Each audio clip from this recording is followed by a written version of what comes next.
Estrada adiante. Serve e prossegue. Não temas.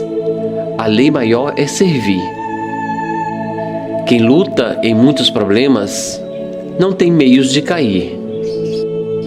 Pedra, ofensa, prova, cruz. Esquece-te no perdão. Quanto mais amor, mais luz, mais Jesus no coração.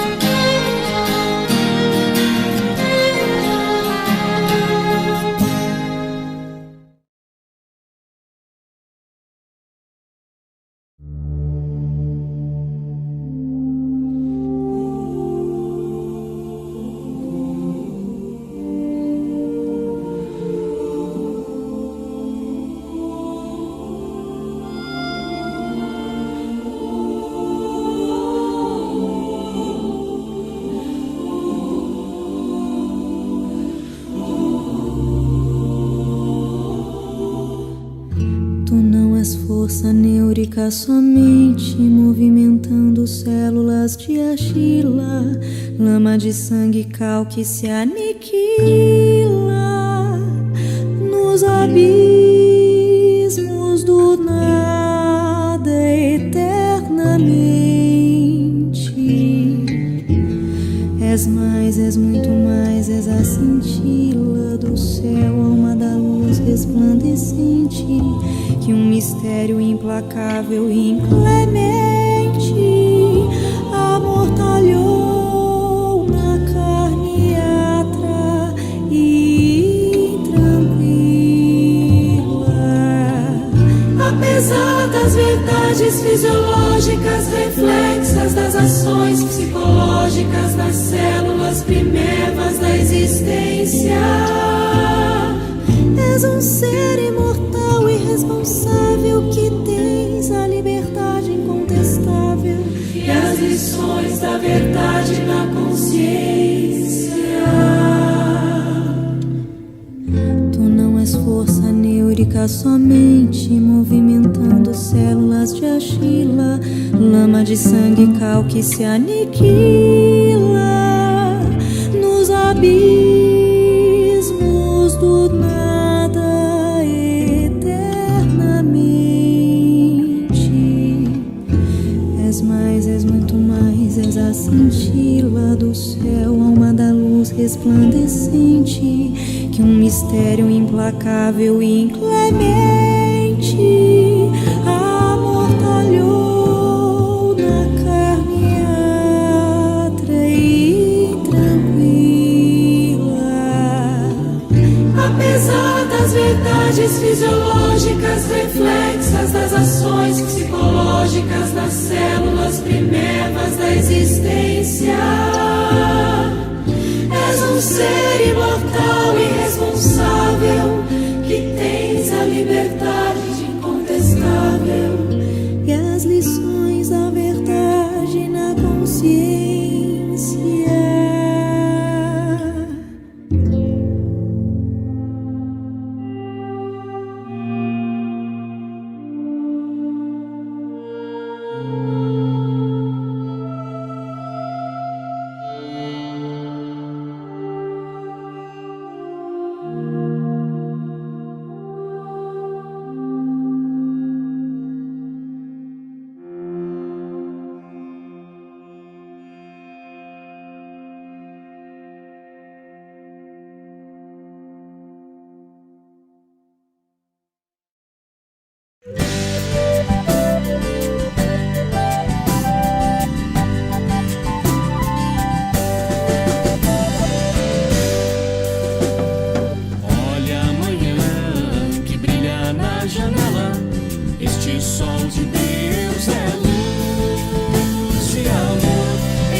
nos levantar agora, sair ao mundo hoje, testificar o amor de Jesus.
Retidão de caráter.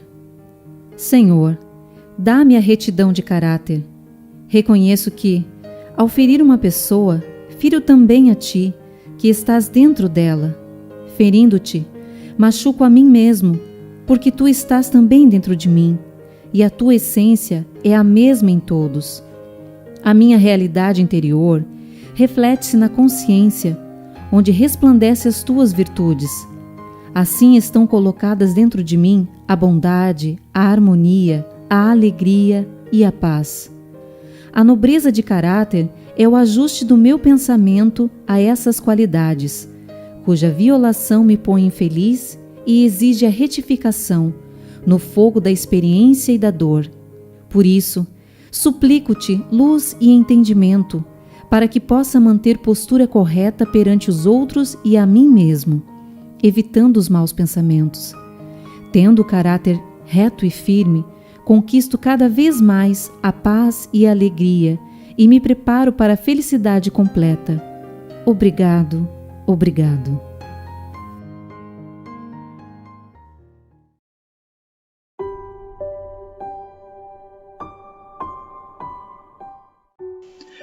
Olá, Jesus abençoe a todos. Vamos orar.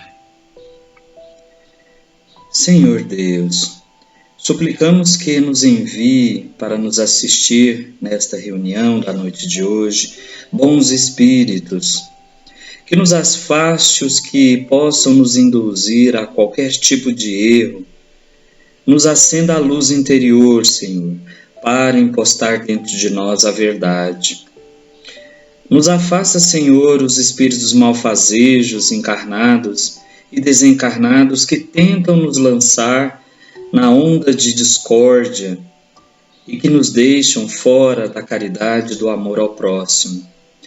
Procura-nos, Senhor, nos facilitar na intuição através de bons amigos espirituais que possam, com os seus ensinamentos, deixar o nosso coração aberto para mais instruções espirituais. Bons espíritos, que se dignai de vir a esta reunião, nos instruir, nos tornam dóceis aos vossos conselhos. Nos preserva, Senhor, de toda ideia contrária ao bem. Nos afaste do egoísmo, do orgulho, da inveja e do ciúme. Inspira-nos, Senhor, na indulgência e na benevolência, para que os nossos semelhantes, presentes e ausentes, amigos ou inimigos, possam todos fazer, em nome de Ti, um sentimento maior, que estejamos animados na fraternidade, que possamos reconhecer a vossa luz e se deixar influenciar por ela. Senhor, que os ensinamentos na noite de hoje possa aclarar mais consciências neste mandato que é o amor e nos conferir sobre a prática de se estar vivendo, a fim de que possamos alcançar com reforço todos os recolhimentos necessários da nossa verdadeira precisão. Senhor, estamos agradecidos por aqui estarem reunidos. Pedimos especialmente aos guias protetores desta casa que possamos nos assistir hoje, agora e sempre. E que assim seja.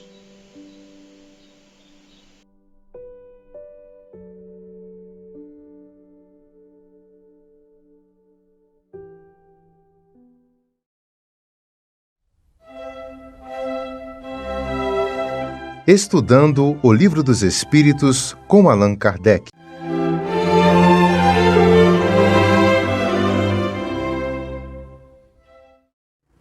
Meus amigos, boa noite. Jesus nos abençoe hoje e sempre. Nós estamos estudando a questão 91 de O Livro dos Espíritos, na qual Kardec faz o seguinte questionamento. A matéria opõe obstáculo ao espírito? E eles respondem, nenhum. Eles passam através de tudo. O ar, a terra, as águas e até mesmo o fogo lhes são igualmente acessíveis. Nós vimos nas semanas anteriores que o espírito e a matéria eles constituem mundos independentes. apesar que o espírito, né, ele se utiliza de uma matéria muito sutil chamada perispírito para ele poder se manifestar no mundo material. A natureza e o que a gente poderia chamar de densidade do perispírito, elas variam conforme a evolução do espírito. Quanto mais evoluído o espírito, mais sutil e menos material é o seu perispírito. E quanto mais ignorante o espírito, por consequência, mais material e denso é o seu perispírito. O processo evolutivo do espírito, a gente até já observou isso algumas vezes, é na realidade o trânsito do espírito da materialidade para a espiritualidade. Seria o que na visão dos filósofos gregos, o que eles chamam de a transição do soma, o corpo, para a psique, a alma, e dela para o nous, o espírito. Porque para eles existe uma diferença de conceito entre espírito e alma. A filósofa russa Helena Blavatsky, após um estudo da filosofia hindu, ela ensina a constituição setenária do homem, na qual, nesse conceito, o homem é dividido em 7 partes. Na primeira parte, nós temos uma parte material, que se inicia pelas necessidades mais básicas do corpo, como a própria necessidade de existir. Quer dizer, as pedras existem, simplesmente existe uma pedra. E ela é uma criatura de Deus, ou seja, é o reino mineral. Então ele é um ser do reino mineral, uma criatura de Deus. Então nós também, ou seja, o nosso primeiro momento. Depois temos o campo energético, onde nós buscamos a vida, o alimento, a reprodução, assim como as plantas. Ou seja, uma planta, ela busca viver, simplesmente a vida, né? No campo emocional, nessa terceira parte, nós temos os sentimentos, as emoções, ou seja, nós gostamos, não gostamos de algo ou de alguém, tal situação nos agrada, nos incomoda, nos faz bem, nos fere. É o reino animal. Nós estamos falando da animalidade dentro de cada um de nós. Depois vem os desejos e pensamentos.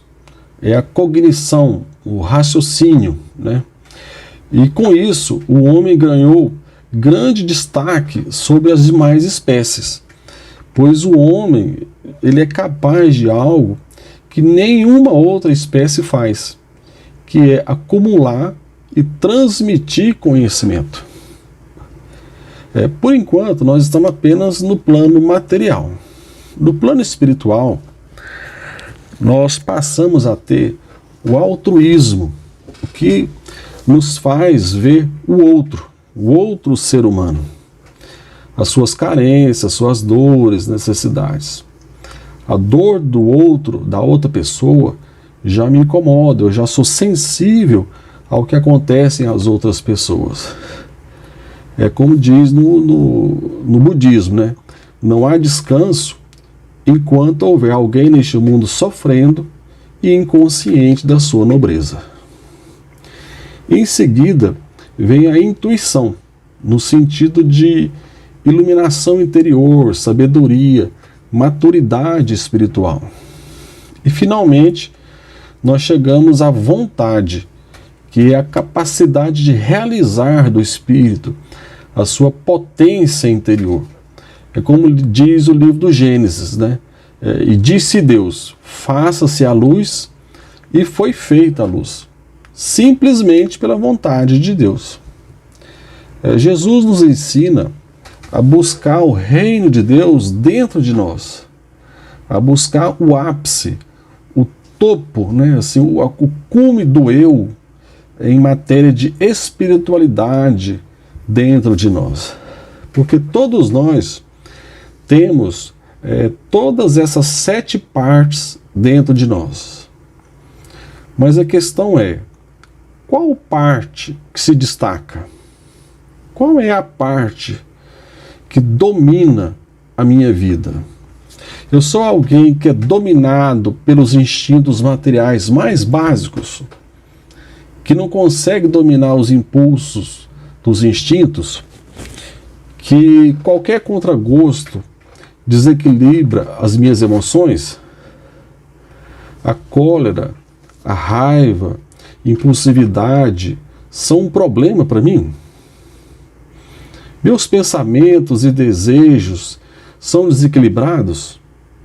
Minha mente, como é a clareza e capacidade de raciocínio dela? Qual que é a espécie dos meus pensamentos? Como que eu vejo o próximo? Qual o impacto da necessidade do próximo em mim? As minhas ações são dirigidas pela sensibilidade, da sabedoria e do bom senso? Essas reflexões, elas nos ajudam a nos posicionar qual a parte dominante da gente, ou seja, dentro daquele esquema das 7 partes, quando a gente reflete sobre isso, a gente vai ver qual é a parte que está dominando mais em nós, né? Mas, e aí? Tipo assim, vi ali qual eu sou, qual a parte material, quanto que eu sou, ou seja, quão material ou quão espiritual nós somos, mas qual a relação disso com a questão do livro dos Espíritos que nós estamos estudando? O que tem a ver, né, com a questão 91? Primeiramente, porque todas essas reflexões, elas servem tanto para os espíritos encarnados quanto para os espíritos desencarnados. Para os espíritos encarnados, a capacidade de movimentação está intimamente ligada à sua evolução espiritual. Então, quando a gente analisa a evolução espiritual, ou seja, essa movimentação do espírito, da materialidade para a espiritualidade, qual é a posição do espírito ali? Isso está, de certa forma, correlacionado à capacidade de movimentação do espírito, já que a capacidade de movimentação dele é diretamente ligada à sua evolução. Os espíritos puros, por exemplo, eles podem se movimentar livremente entre galáxias na velocidade do pensamento. Já os espíritos muito ignorantes, eles têm que andar a pé, e a parede e porta para ele é um obstáculo. Quer dizer, são 2 extremos. Entretanto, como a evolução varia infinitamente de espírito a espírito, a capacidade de movimentação também varia infinitamente. Quer dizer, tem espíritos que ainda não conseguem sair por si só das zonas inferiores do planeta. Outros estão no nosso convívio, mas ainda estão profundamente materializados, dominados por sensações materiais.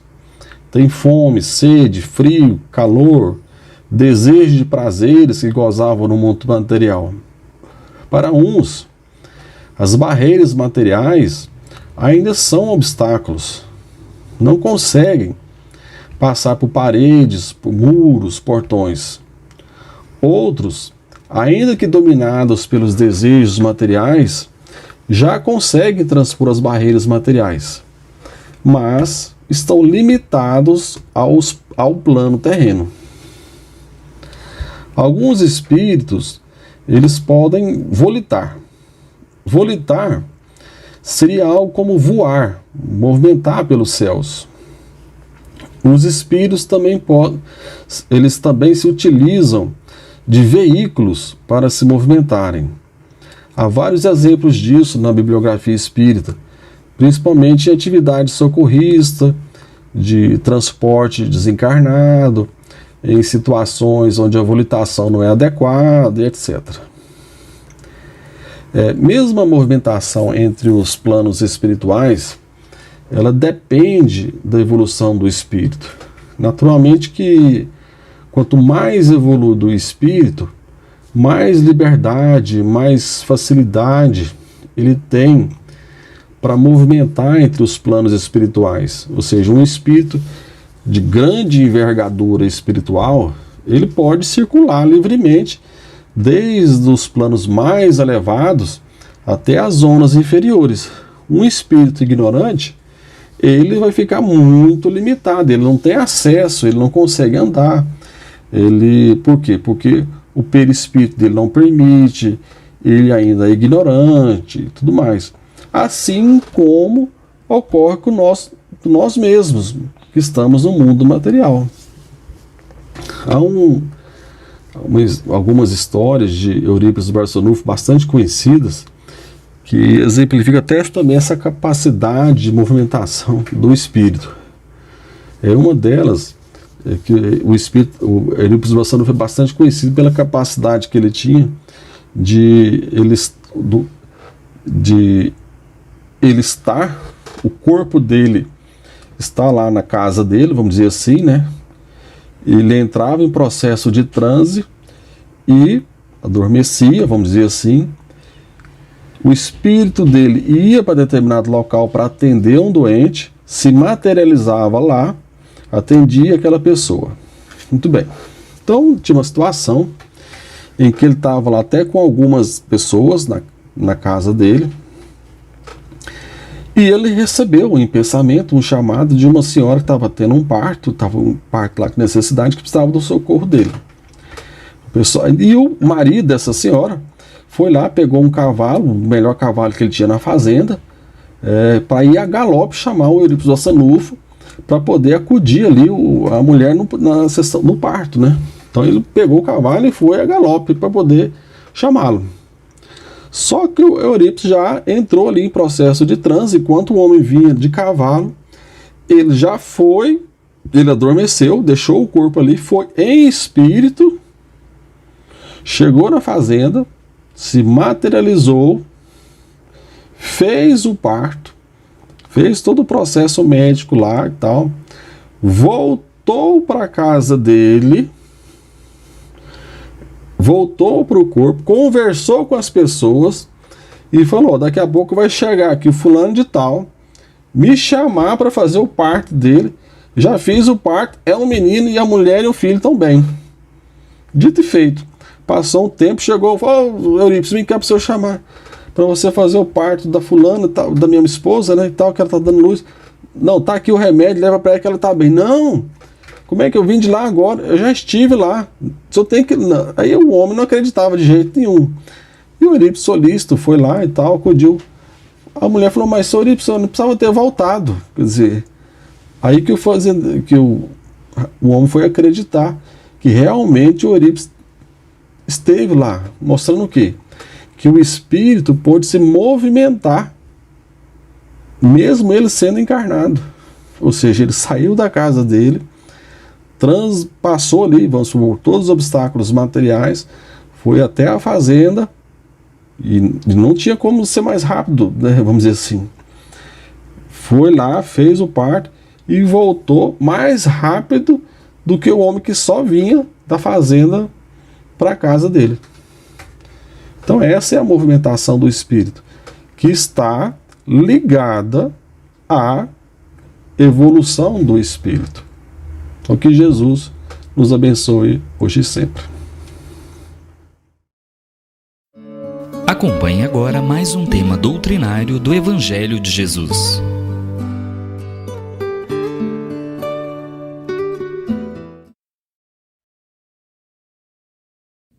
Olá, queria agradecer o convite dos amigos do Centro Espírita Irmão Aniceto, do Sérgio Arantes, né?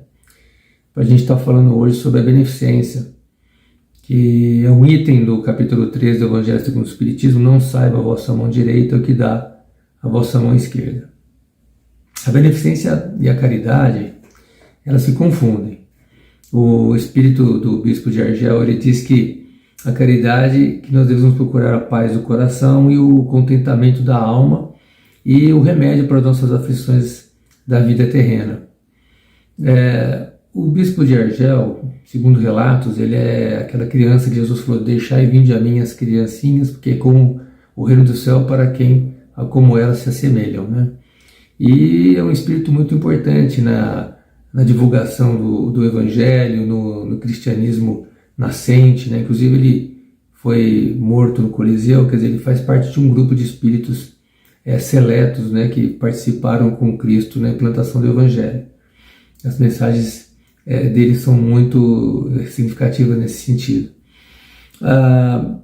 Outra questão importante quando nós pensamos na caridade é a respeito da relação dela com as demais virtudes do homem, né? Segundo o São Vicente de Paula, a caridade ela é a mãe de todas as virtudes, né? Ela é a própria essência do Criador, as criaturas, né? É a âncora do Criador para o desenvolvimento de todos os mundos, dos turbilhões que circulam pelo universo, né? Então a caridade ela é a própria manifestação do Criador. E como nós devemos entender a caridade? Ela pode ser feita de várias maneiras, né? Mas a maneira mais adequada de ser feita é quando nós utilizamos da delicadeza, da engenhosidade, da inteligência para não ferir a suscetibilidade alheia da pessoa que está recebendo aquele ato caritativo, né? Então nós devemos ter muito cuidado na hora de nos relacionarmos com as pessoas para que não possamos macular os seus sentimentos. E ela pode ser feita através de atitudes, de palavras, né, e de pensamentos, né? Nos pensamentos através da oração, nas atitudes, né, e nos conselhos, nas orientações através da palavra. Então pode ser feita de maneira moral e de maneira material. A maneira moral seria a benevolência, e a maneira material a beneficência, né? Sobre esse tema, Kardec foi além e na pergunta 886 do Livro dos Espíritos, ele pergunta, né, qual seria a interpretação da caridade segundo Jesus Cristo. Então, uma pergunta muito inteligente, porque as palavras por si só, elas têm o significado que as sociedades dão a elas. Então, elas são políssonas, né, que chama o termo. Então, elas têm a semântica de acordo com a cultura da época. Mas então Kardec quis saber exatamente qual que era o significado da caridade para o espírito governador do planeta, quer dizer, o espírito puro que nos dirige. E a resposta dos espíritos foi benevolência para com todos, indulgência para com as imperfeições alheias e o perdão das ofensas. Então é uma resposta bastante completa, bastante significativa, e nós podemos até inquirir um pouco mais a esse respeito, né? Por que seriam essas três virtudes, né? A benevolência, o perdão e a indulgência, o resumo da caridade. Para isso nós podemos também ir através do Evangelho no Espiritismo, né? E investigar no capítulo 11 do Evangelho no Espiritismo, quando Kardec ele fala que amar o próximo como a si mesmo, né, fazer o próximo aquilo que nós gostaríamos que o próximo nos fizesse. Aí se resume toda a caridade. Então, nessas palavras de Kardec, nós entendemos que a relação nossa para com o próximo, ela é extremamente importante para que nós possamos fazer, né, e ratificar a caridade. Mas ainda assim, existem algumas questões a serem vinculadas, como, né, que o homem pode, através das suas faculdades, dos seus pensamentos, das suas manifestações, estar desenvolvendo, né, os sentimentos caritativos. E para isso, vários pensadores ao longo da história se debruçaram sobre esse tema, né, se debruçaram sobre essas ideias, e Descartes, ele no seu livro Paixões da Alma, ele faz uma avaliação muito interessante. Ele coloca que o homem ele tem duas dimensões, né? A dimensão interna, a dimensão dele para com ele mesmo, e a dimensão externa, que é dele com o mundo que o cerca. E nessa dimensão externa tem duas possibilidades.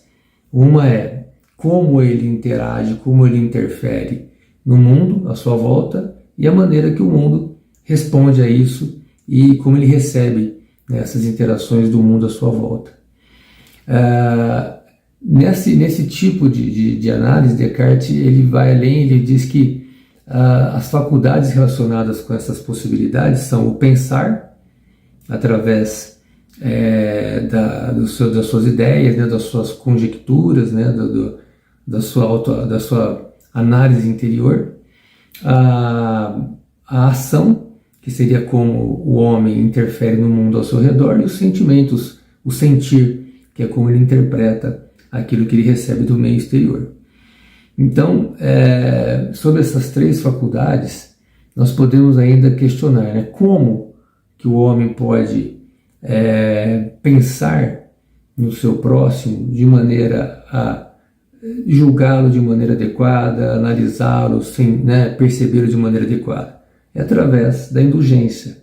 Né? Nós temos que ter indulgência para com as imperfeições alheias, com as necessidades alheias.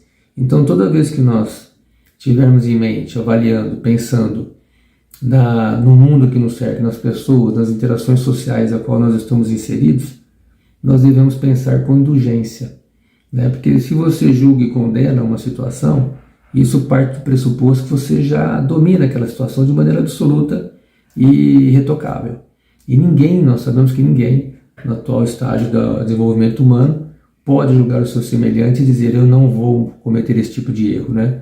O próprio Cristo, né, o próprio Jesus nos ensinou isso, né, quando estavam apedrejando a mulher adúltera, e ele disse: quem tiver sem pecados que atire a primeira pedra.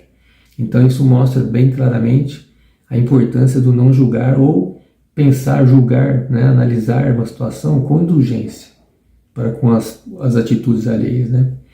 E a questão da vontade, a questão do agir. Como nós devemos agir para com o próximo? Sempre através da benevolência. O que é a benevolência? A benevolência é a caridade moral. É procurar auxiliar, procurar contribuir, né, através de esclarecimento dos espíritos que são menos capacitados. Né? Então, em qualquer situação que nós estejamos, encarnados ou desencarnados, sempre haverá espíritos acima e abaixo de nós. Né? A famosa escada de Jacó. Então sempre há espíritos que dependem da nossa orientação, dependem da nossa instrução, dependem do nosso acolhimento, dependem do nosso amor, para que a gente possa esclarecê-los. Né? Isso são palavras do próprio São Vicente de Paula. Então nós temos que ter a benevolência, nós temos que ter a vontade, o interesse, né? a dedicação de agir para com o próximo de maneira coerente, de maneira amorosa. Né? E, finalmente, como que nós podemos receber aquilo que vem do próximo? Esse é um item fundamental, é através do perdão. O perdão ilimitado das ofensas. Né? Como Jesus disse, perdoai não 7, mas 70 vezes 7 cada vez que você tiver alguma ofensa, alguma dificuldade com o próximo, né? Aquilo que o próximo te feriu, te maculou em alguma forma, você tem que sempre utilizar o perdão. Então, essas três virtudes mencionadas pelos Espíritos, no Livro dos Espíritos, né, a respeito da definição de Jesus sobre a caridade e a beneficência, certamente encerram em si toda a filosofia da relação do homem para consigo e também para com o meio ao seu redor, né? Para com as interações sociais, para com a vida que o cerca. E não por acaso foi Descartes, né, esse pensador filósofo francês, que nos trouxe, né, esse esclarecimento importante. E aí nós temos que também pensar, né, aprender com Cristo e pensar na caridade dele para conosco, no amor dele para conosco, que além de vir trazer os seus ensinamentos há 2000 anos através dos seus exemplos, né? Através da sua vida, ele também deixou o caminho preparado como mestre que é, de maneira tão didática, né? Através dos séculos, ele foi programando os acontecimentos, as situações, para que nós pudéssemos hoje, através da doutrina espírita, que é aquilo que nos fala mais claro aos ouvidos, né? Aprender de maneira mais firme e categórica esses ensinamentos tão maravilhosos, né? Que ele veio nos trazer, né, na sua passagem pela Terra. Então, nós sabemos que a primeira revelação é de Moisés, né? A respeito das leis de Deus, né? Do Deus único. Jesus, ele veio nos trazer a mensagem do amor, a mensagem da compaixão, a mensagem da misericórdia. E o Espiritismo, né, vem trazer a terceira revelação, que é a relação do homem para com o mundo espiritual. E nessa programação didática, Jesus deixou vários espíritos incumbidos desse processo. Mas talvez o mais notável seja o espírito que a gente conhece como o espírito de João Evangelista. Se você analisar algumas informações do Geraldo Lemos Neto, que na verdade é o que cuida da memória, dos livros, né, do acervo do Chico Xavier, através da editora Vinha de Luz, do portal Saber Espiritismo, inclusive tem a casa do Chico lá em Pedro Leopoldo, né, que também é a sede de um dos seus trabalhos. Então, o Geraldo ele menciona, né, como encarnações do Chico, não só o Kardec, como é bastante divulgado e conhecido no meio, mas também Descartes, né, o próprio João Evangelista. Então, nós percebemos que existe um cronograma para o nosso aprendizado. Então, Descartes ele vem trazer essas informações já no surgimento da Revolução Francesa, do Iluminismo, né, que é onde culmina com o início da transição planetária, né, que se iniciou em 1757, vai até 2057. Então são 300 anos de transição planetária, e esse espírito eminente, né, que nós temos assim, a honra e o prazer de ter convivido, né, conhecido ele aqui no Brasil, através da figura do Chico Xavier, ele veio nos trazer essas informações importantes e abrir espaço para que o Espiritismo pudesse também surgir e consolar os nossos corações, né? Então, todo esse raciocínio, né, e esse exemplo que através do Chico que ele nos trouxe, né, e todos que falam do Chico falam dele, o nosso Chico, né? Só isso já mostra o tanto que ele é importante, tanto que ele traz uma sensação, uma ideia de amor, de carinho, de acolhimento, né? Ele é a própria tradução da caridade, né, para nós que o conhecemos. Então fica aqui como um pensamento a gente seguir as ideias do Chico, né, estudar, conhecer a vida dele, procurar seguir os exemplos dele, para que a gente possa de fato estar exercendo a caridade no nosso dia a dia, na nossa vida, no nosso lazer, no nosso trabalho, com as pessoas que nos cercam, né? E através dos seus exemplos de amor, de dedicação ao próximo, a gente consiga seguir um pouquinho, né, aprender um pouquinho e colocar em prática um pouco desses ensinamentos, né? Agradeço mais uma vez a oportunidade dos nossos irmãos do Centro Espírita Irmã Aniceto, né, uma casa irmã da Casa de Poliana, e dizer que estamos à disposição, né, para sempre que houver oportunidade participarmos desse importante meio que é a divulgação da doutrina espírita, dos seus princípios, e ratificar os nossos pensamentos a respeito das ideias do Evangelho, dos ensinamentos, né? Mais uma vez, muito obrigado.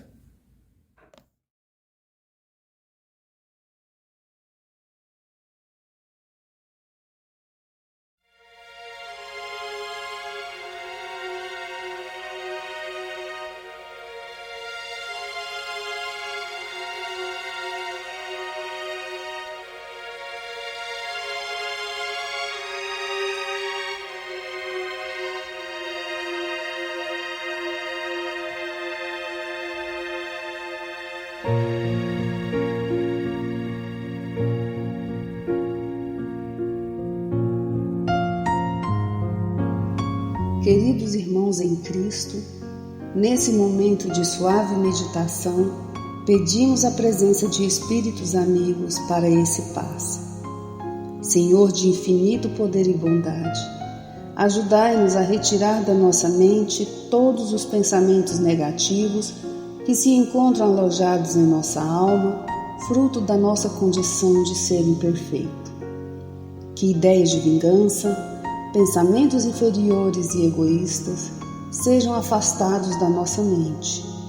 Que os desequilíbrios emocionais, ansiedade, impaciência e estresse sejam corrigidos, visando uma nova harmonia do nosso ser. Que todas as doenças alojadas em nosso corpo tenham seu mecanismo de enfermidade interrompido no nosso sistema de defesa orgânico e inicie a revitalização da nossa saúde.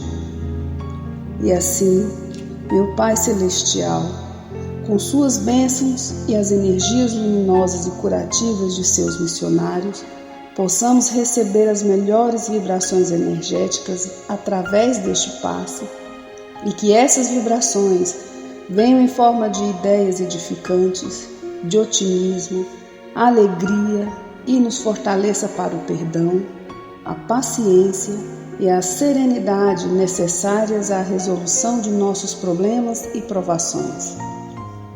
Peço, Senhor, que nos ensine a viver um dia de cada vez, que nos oriente a superar os traumas do passado e guardar apenas as lições valiosas, tanto de experiências felizes como as dolorosas. Também, Senhor, permita o cuidado necessário para controlarmos o medo diante do futuro que ainda está fora do nosso alcance. Que possamos aproveitar a beleza e o sabor dessa existência em cada momento sagrado que o Senhor nos permite viver, com sabedoria, discernimento e entusiasmo pela vida. Que nessa jornada terrena possamos aprender a nos elevar espiritualmente um pouco a cada dia, sempre seguindo os conselhos do Cristo. E que o espírito de fraternidade, o amor de Deus ao próximo e a nós mesmos sejam a base do nosso comportamento e a prática da caridade e do perdão a nossa conduta diária. E dessa forma possamos ser merecedores das suas bênçãos, nos fortalecendo e curando nossas enfermidades por sua intercessão misericordiosa. Em nome de Jesus, agradecemos por tudo que recebemos até o dia de hoje, rogando mais uma vez a tua proteção, o teu amor e a tua paz.